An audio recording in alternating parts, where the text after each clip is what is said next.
we are tracking new developments with the war in Ukraine and the war in the Middle East. President Donald Trump warns Hamas, saying, release all the hostages now or it is over for you. Plus, the Trump administration says positive talks between Washington and Ukraine could lead to the restoration of intelligence sharing. All this as European leaders hold an emergency summit. White House Correspondent Owen Jensen reports. Owen. Tracy, let's start with the Middle East tonight. The terror group Hamas does not appear to be persuaded. However, the White House and Hamas are having unprecedented direct talks, stepping away from a long-held U.S. policy. And earlier this afternoon, President Trump took questions in the Oval Office.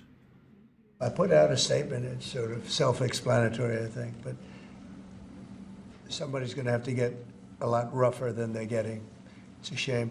At the State Department, the special presidential envoy for hostage affairs speaks out. Or we're saying that it is not acceptable in any case to hold American citizens abroad wrongfully. President Donald Trump earlier meeting with 8 now freed hostages who had been held captive in Gaza. This video posted online, one hostage thanking President Trump for his freedom while describing what he endured. I was kidnapped on 7 October. My wife and my 2 daughters being murdered on the same day.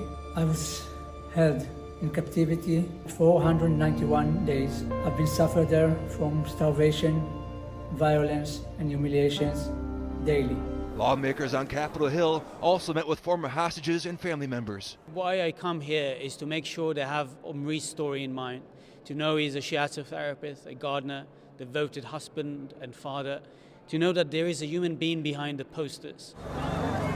But Hamas reiterated it will only free the remaining Israeli hostages in exchange for a lasting ceasefire in the Gaza Strip.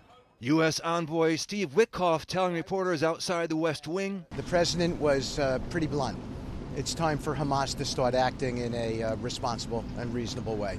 And we don't think that they have been doing that. At the U.S. State Department, this assessment. But one thing stays the same and is unmovable here, and it is the existence of Hamas as a factor on the ground in that region. It will be impossible to continue. Meanwhile, in Brussels, Ukrainian President Volodymyr Zelensky meets with European Union leaders for a summit. The focus, beef up their own military defenses and make sure Ukraine will still be properly protected.